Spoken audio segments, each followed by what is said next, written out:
சர்ச்சுங்கிறது ஒரு பரிசுத்த ஸ்தலம் தானே. நம்ம தான் ஏன் சர்ச்சு, நம்ம தான் பரிசுத்த ஸ்தலம்.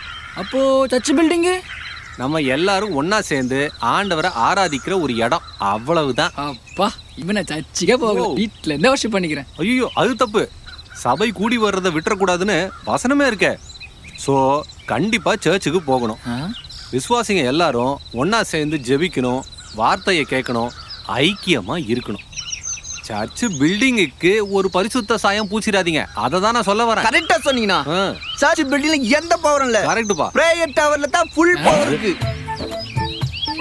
இது ஜெபமாலையிலும் பவர் இருக்கு.